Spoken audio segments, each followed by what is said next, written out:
10-20 કરોડની સંપત્તિના માલિક 65 વર્ષના ધન્ના શેઠને 4 દીકરાઓ હતા. શેઠ એક દિવસ આરામથી ઘરે બેઠા હતા. એક મહાત્મા ઘરે આવ્યા. મહાત્માને બેસાડ્યા. શેઠ અંદર ગયા અને થોડી વાર પછી બહાર આવ્યા અને મહાત્મા સાથે વાતચીત કરવા લાગ્યા. એવામાં સૌથી નાનો દીકરો ચા પાણી લઈને આવ્યો અને મહાત્માના ચરણ સ્પર્શ કરી આશીર્વાદ લીધા. મહાત્માએ શેઠને પૂછ્યું, શેઠ, કેટલા દીકરા? શેઠે કહ્યું, 1. મહાત્માએ કહ્યું, શેઠ, કેમ હળાહળ ખોટું બોલો છો? 4 દીકરા તમારા અહીંયા મારી નજર સામે ઘરમાં ફરે છે અને તમે એક જ શું કામ કહો છો? શેઠે કહ્યું, મહાત્મા, આમ તો કહેવા માટે તો મારે 4 દીકરા છે, પણ હમણાં તમે આવ્યા ત્યારે હું અંદર ગયો. સૌથી મોટો દીકરો ટીવી જોઈ રહ્યો હતો.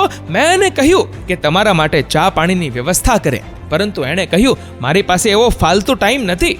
બીજા દીકરાને કહ્યું તો એ ફોનમાં વ્યસ્ત હતો અને ત્રીજા દીકરાને કહ્યું તો એ કહે, હું દોસ્તો સાથે બહાર જાઉં છું. પછી મેં ચોથા દીકરાને કંઈ કહ્યું નહીં, પરંતુ આ ચોથો દીકરો બધું સાંભળી રહ્યો હતો. મારા કંઈ કહ્યા વગર જ એ ચા પાણી લઈ આવ્યો અને તમને પગે પણ લાગ્યો. એટલે મારા માટે તો આ એક જ મારો દીકરો છે. બાકી બધા તો ફક્ત બાપના પૈસા વાપરવાનું કામ કરે છે.